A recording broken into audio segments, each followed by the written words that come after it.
बोली साचे दरबार की जय। बोल हर हर महादेव की जय। और पार्वती की जय। और शंकर भगवान की जय।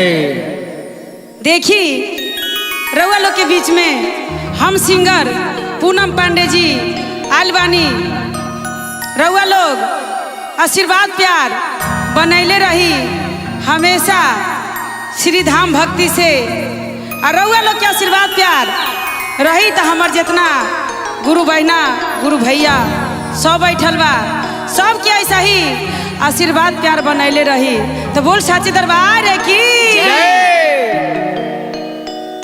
तो कैसे कहता नीरज जी कैसे कहता हो गुरु जी देखी जब ना भांग धथुर खाला तब बड़ा सुंदर सुंदर आवाज निकलता। अच्छा। जैसे लागता जे वन में कोई कोयल बोलता है। आ जब भांग धथुर खा के आवता तो ऐसे लागता जे डंडे से पीट के भगा दी बाहर। तो कैसे कहता हो कैसे हो कि गुरु जी की लाली लाली आँखिया रसीली बोलिया कि गुरु जी के लाली लाली आँखिया रसीली बोलिया गुरु जी के लाली लाली आँखिया रसीली बोलिया कि गुरु जी के लाली लाली आँखिया रसीली बोलिया रसीली बोलिया हो रसीली बोलिया रसीली बोलिया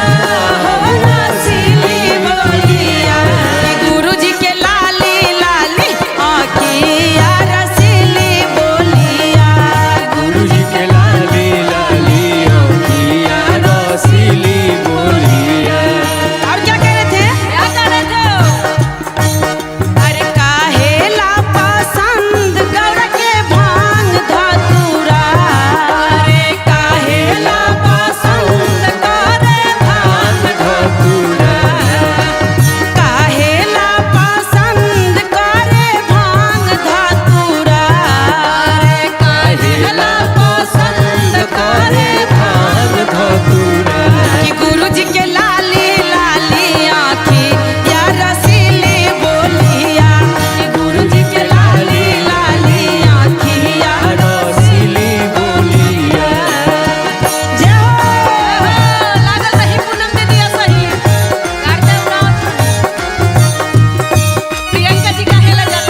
देनी पूनम दीदी। आई हम नीरज प्रिया आप सब श्रोता लोग के एक बहुत ही प्यारा भजन सुनावतनी। उम्मीद बा कि रउआ लोग के सुन के बहुत ही आनंद आई, बहुत ही अच्छा लगी। और जैसे ढेर सारा प्यार दे तनी जरूर लोग हर गीत पे वैसे ही प्यार बरसावत रहा लोग हमार सब सखी लोग पे, हमार सब बहन लोग पे और हमरा पे। आई सुनल जाओ। कौन दिशा में गौरा लागल हो बजरिया, कौन दिशा में, कौन दिशा में गौरा लागल हो बजरिया, कौन दिशा में गौरा लागल हो बजरिया। भोला कहिलन बाजार, भोला कहिलन बाजार, भोला कहिलन बाजार, भोला कहिलन बाजार, भोला कहिलन बाजार। लैलन बिंदिया हजार, बिंदिया हजार, बिंदिया लगाई गौरा बनी है दुल्हनिया, बिंदिया लगाई गौरा बनी है दुल्हनिया, बिंदिया लगाई गौरा बनी है दुल्हनिया, बिंदिया लगाई गौरा बनी है दुल्हनिया।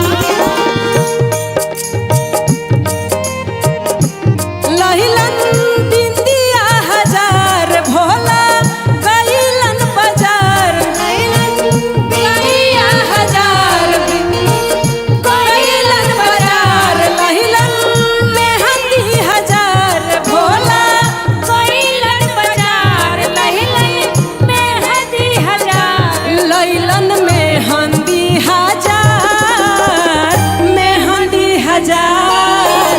मेहंदी लगाई गौरा बनी है दुल्हनिया, मेहंदी लगाई गौरा बनी है दुल्हनिया, मेहंदी लगाई गौरा बनी है दुल्हनिया, मेहंदी लगाई गौरा बनी है दुल्हनिया। भोला कहिलन बाजार, भोला कहिलन बाजार, लहिलन झुमका हजार, लहिलन झुमका हजार, झुमका पहिरी गौरा बनी है दुल्हनिया, झुमका पहिरी गौरा बनी है दुल्हनिया, झुमका पहिरी गौरा बनी है दुल्हनिया। भोला कहिलन बाजार, भोला कहिलन बाजार, भोला कहिलन बाजार।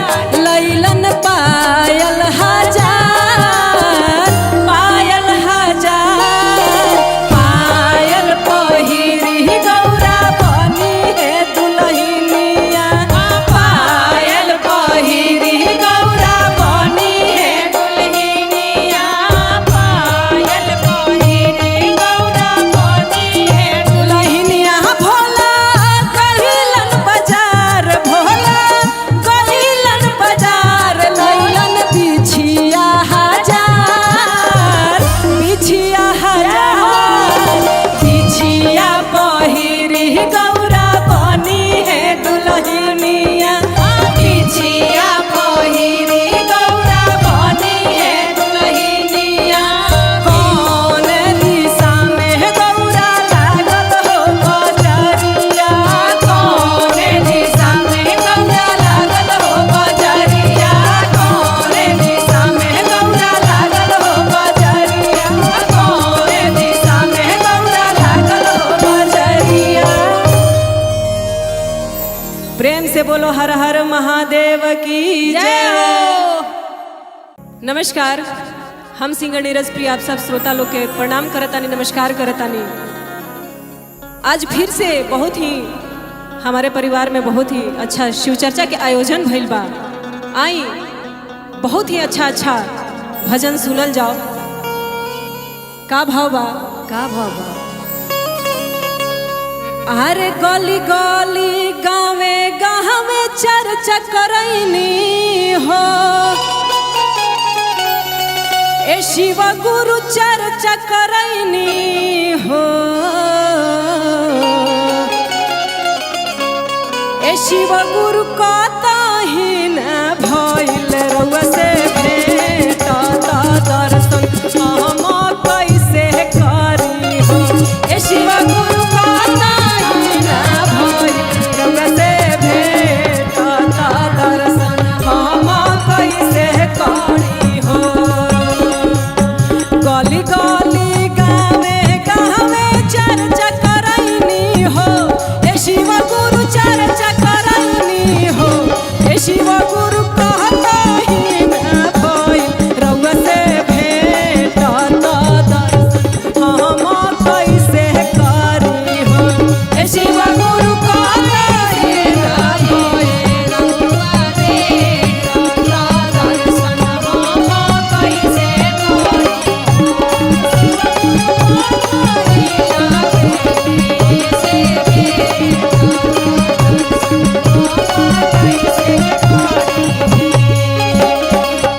केकरा से पूछी शिव गुरु केकरा से कही हो ए शिव गुरु केकरा से कही हो केकरा से पूछी शिव गुरु केकरा से कही हो ए शिव गुरु केकरा से कही हो ए शिव गुरु कहाँ बाटे रउरी हो देश दर्शन हम कैसे करी हो ए शिव गुरु कहाँ बड़ुए रउरी हो देश दर्शन हम कैसे करी ए शिव गुरु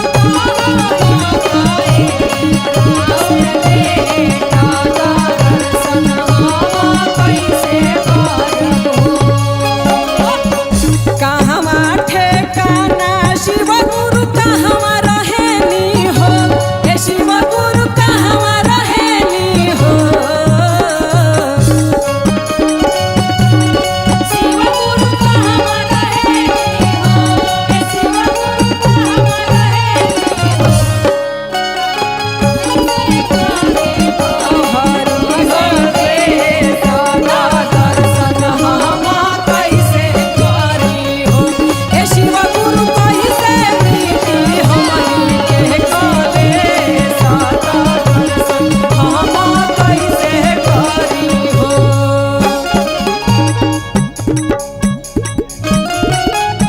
गली गली गावे गावे चर्चा करैनी हो ए शिव गुरु चर्चा करैनी हो ए शिव गुरु कतही न भइल रउआ से भेंट दर्शन हम कैसे करी हो ए शिव गुरु कतही न भइल रउआ से भेंट दर्शन हम कैसे करी हो ए शिव गुरु कतही न भइल रउआ से भेंट दर्शन हम कैसे करी हो ए शिव गुरु कतही न भइल रउआ से भेंट दर्शन हम कैसे करी हो।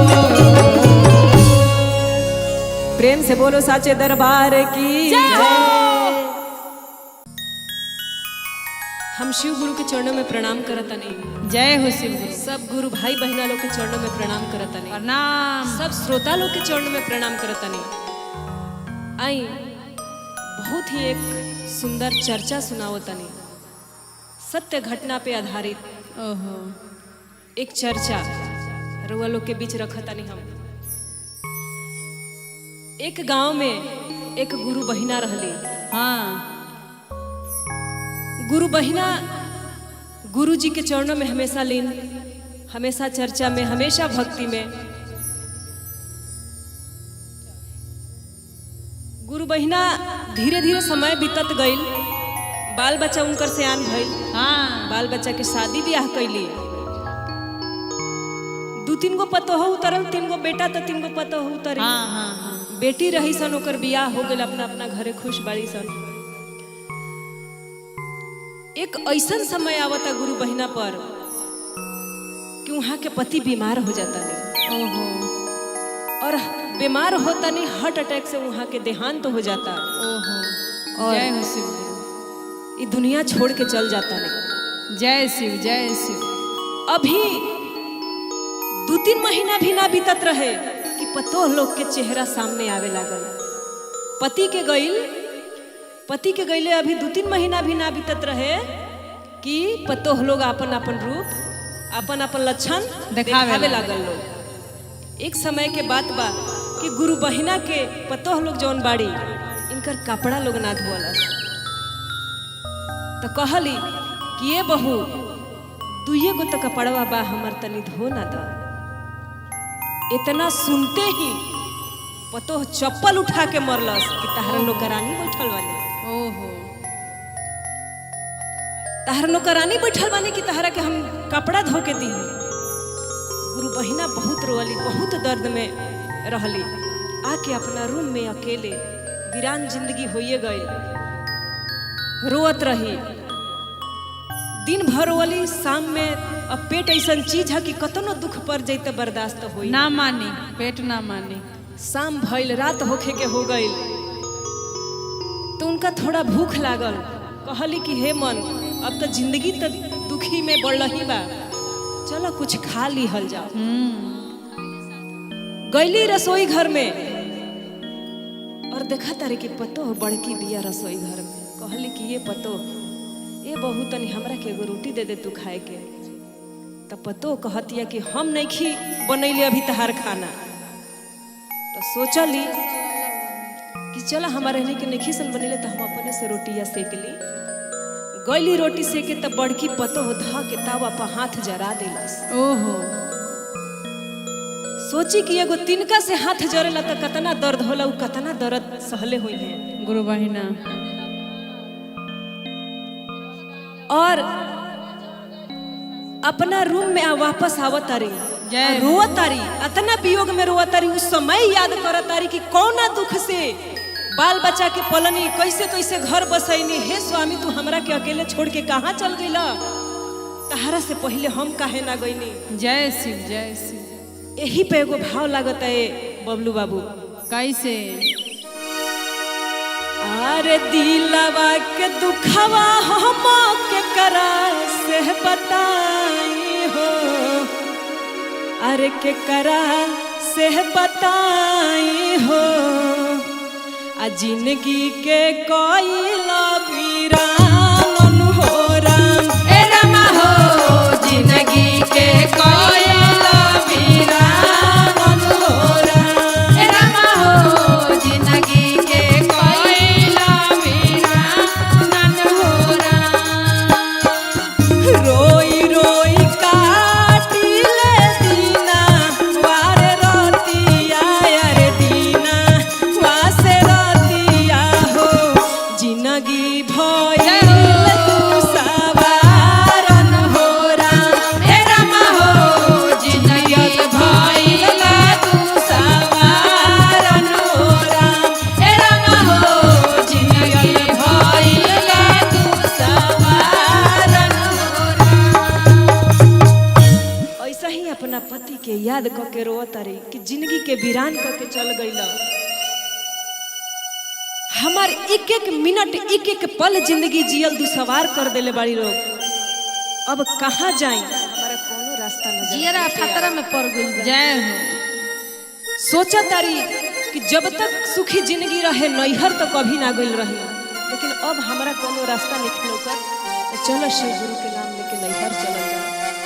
सुबह उठली, अपन बोरिया बिस्तर बनहली, कपड़ा लाता धैली, चल देली नैहर। नैहर जातारी तो देखो तारी कि भाई हमार दुआरी पर बैठल बा। जय शिव।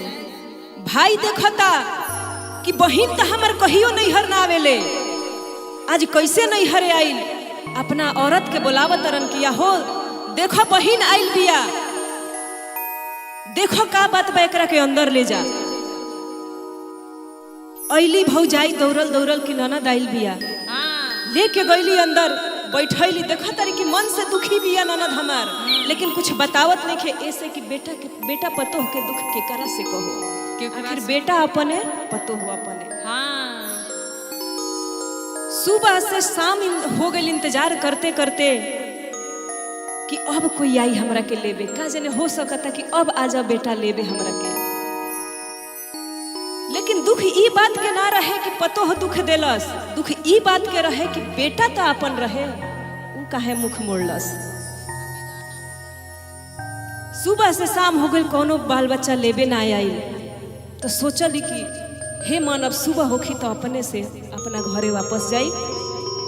सुबह होता सोचा तारी कि एगो हमार चाचा के लइका बड़ा, जा तने उनका से मिल के होला कि नैहर गईनी तो सबसे मिल लेनी, आ फिर हम अपना घर खातिर निकल जाई। जा तारी अपन चाचा के लइका से मिला तारी। चाचा के लइका कह तरन कि बहिन तहर चेहरा से लागत तू खुश नहीं खू, तू सुखी नहीं खू। तो कह तारी का कही भैया, ई तो छोड़ के चलिए गईलन। सारा दुख कह तारी कि बेटा पतो हमरा के बड़ा दुख दे तारी सा, देखो ना हई हाथ जला देलस, खाए के नहीं खिसन देत, पहिरे के नहीं खिसन देत। उनकर चाचा के लइका उनकर जोन भाई रहन पहलवान रहन, 8-10 पहलवान के बहिन के साथे भेजलन आ कहलन कि जासन हमरा बहिन के घर बढ़िया से बसा के अइहसन, एकरा के हर तरह से सुखी करके अइहसन। जय 8-10 लोग ले जाता बहिन के, अब उनकर बेटा पतो के घर से मार के निकाल देता, आ ओइजा बहिन के राजपाट हर कुछ अवेलेबल करके, हर कुछ व्यवस्था करके आ लोग वापस चलावता। ई बाड़ी ओइजा कि गुरु भगवान के, गुरु शिव गुरु के चरणों में अपन ध्यान धैले रहता रही, और जितना धन दौलत रहता सब शिव गुरु के नाम से सब दान कर देता रही कि ई धन दौलत होई का। जब बेटा पतो बुढ़ापा में काम ना आई तो ई धन दौलत केकरा खाती, ऐसे एकरा के गरीब में बांट दो, क्योंकि इहे कारण इहे कर्म हमार ऊपर जाई, मोह ममता हमार ऊपर ना जाई। सब बांट देता रही, सब दान कर देता रही, अपना रहे भर, अपना खाए भर, खेत बाड़ी बंटवारा पर दे देता रही कि कुछ अन्न मिल जाई, पानी मिल जाई, कुछ रुपया मिल जाई, कुछ पैसा मिल जाई।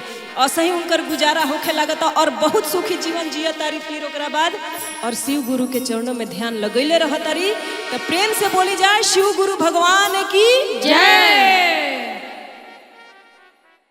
आई हम नीरज प्रिया शिव गुरु भगवान के चरणों में प्रणाम करतानी, सब गुरु भाई बहिना लोग के चरणों में प्रणाम करतानी, सब श्रोता लोग के चरणों में प्रणाम करतानी।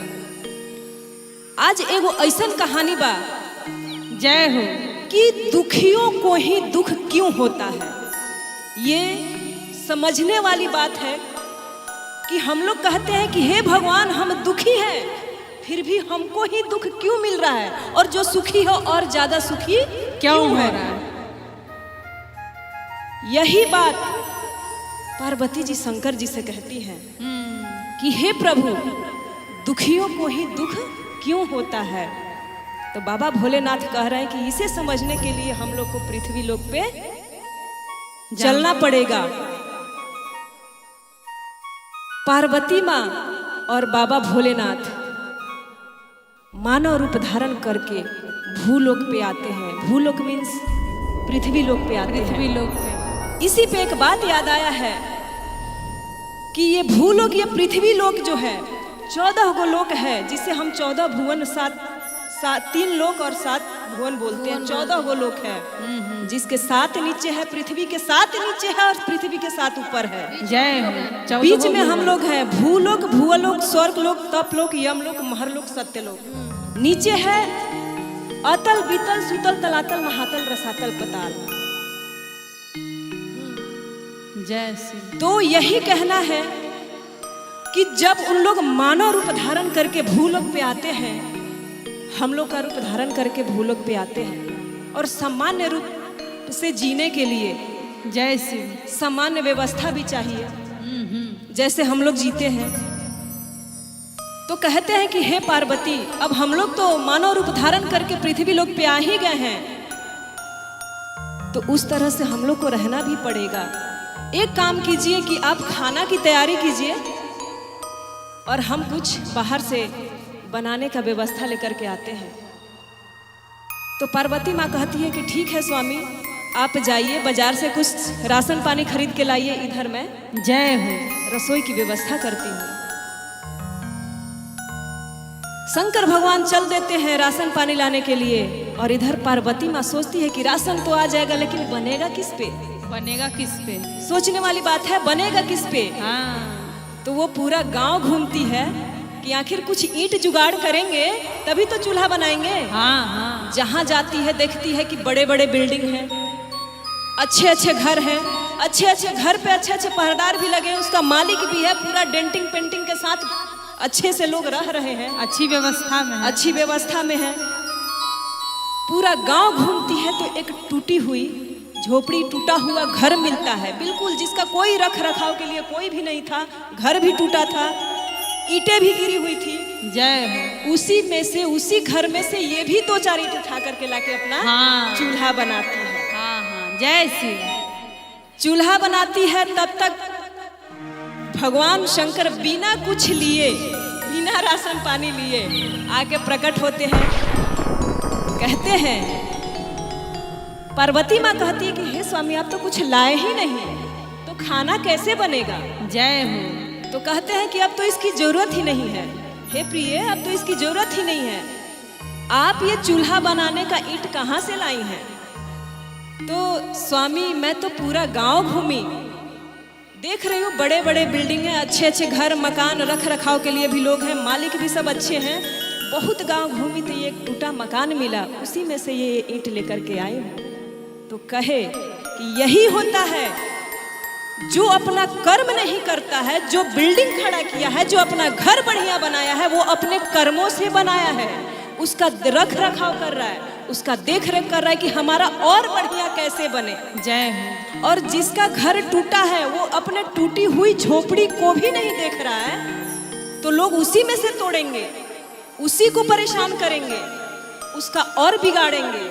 इसीलिए कहते हैं कि सबसे पहले अपना कर्म पे ध्यान दीजिए कि हमारा कर्म कैसा है, और कर्म के अनुसार ही हमें फल मिलता है, और कर्म से कभी पीछे नहीं आना चाहिए। कहते हैं वर्क इज वर्शिप, कर्म ही पूजा है। जय हो। तो सबसे यही कहना है कि पहले हम अपना कर्म करेंगे, फल तो ऊपर वाला शिव गुरु तो हमें देगा ही, क्योंकि माँ बाप कभी अपने बच्चों से पीछे नहीं हटते हैं। तो बोलो शिव गुरु भगवान की जय हो। हरा हरा